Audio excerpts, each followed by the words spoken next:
शहर की एक संकरी अनजान गली में जहां सूरज की रोशनी मुश्किल से पहुंच पाती थी, वहां एक छोटा सा ढाबा था जिसका नाम था सुनील की रसोई। ये ढाबा अपनी साधारणता और असाधारण स्वाद के लिए मशहूर था और इसका जादूगर था इसका मालिक सुनील। सुनील एक हंसमुख और मोटे सा दिखने वाला आदमी खाने को सिर्फ पेट भरने का साधन नहीं बल्कि एक कला मानता था। उसकी सबसे मशहूर डिश थी चिकन ट्रिपल नूडल्स, जो सुनने में तो सिर्फ एक व्यंजन लगती थी पर असल में वो भावनाओं का एक सागर थी। एक तूफानी बरसात की शाम थी। शहर की चहल पहल बारिश में धुल गई थी। सुनील अपनी रसोई में अकेला बैठा था जब एक बूढ़ा आदमी जिसका नाम रामलाल था ढाबे में दाखिल हुआ। रामलाल की पीठ झुकी हुई थी और उसके चेहरे पर थकावट और उदासी की गहरी लकीरें थी। वो एक लंबा सफर तय करके आया था और उसकी आत्मा उतनी ही भूखी थी जितना उसका पेट। उसने मेन्यू पर नजर डाली और बिना किसी हिचकिचाहट के कहा, मुझे आपकी सबसे खास डिश चाहिए। सुनील ने मुस्कुराते हुए सिर हिलाया। वो समझ गया था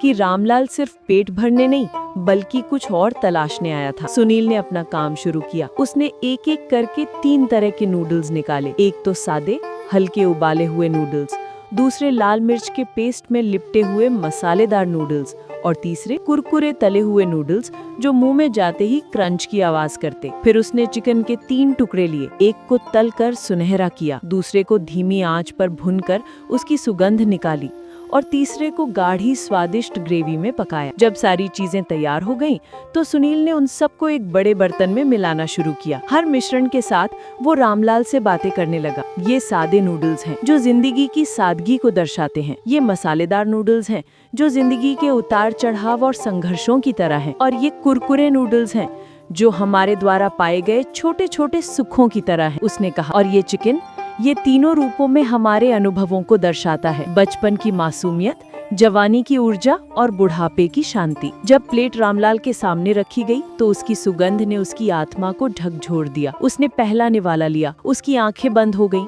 और उसे महसूस हुआ कि वो सिर्फ खाना नहीं खा रहा बल्कि अपने जीवन की कहानी जी रहा है। उसे याद आया कि कैसे उसकी माँ उसके लिए गर्मा गर्म रोटी बनाती थी, कैसे दोस्तों के साथ हंसते हंसते खाना खाते थे और कैसे जिंदगी ने उसे कभी हंसाया तो कभी रुलाया। हर स्वाद एक स्मृति बन गया था। खाते खाते रामलाल की आंखों से आंसू बहने लगे। उसने सुनील से पूछा, ये सिर्फ खाना नहीं है, ये कुछ और है। सुनील ने प्यार से कहा, हाँ ये कुछ और है।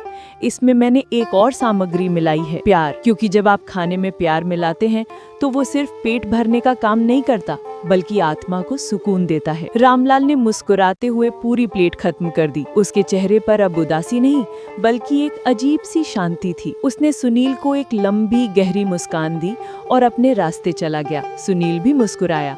उसे मालूम था कि आज उसने सिर्फ एक ग्राहक को खाना नहीं खिलाया था बल्कि एक टूटी हुई आत्मा को फिर से जोड़ा था। और यही उसके चिकन ट्रिपल नूडल्स का असली जादू था।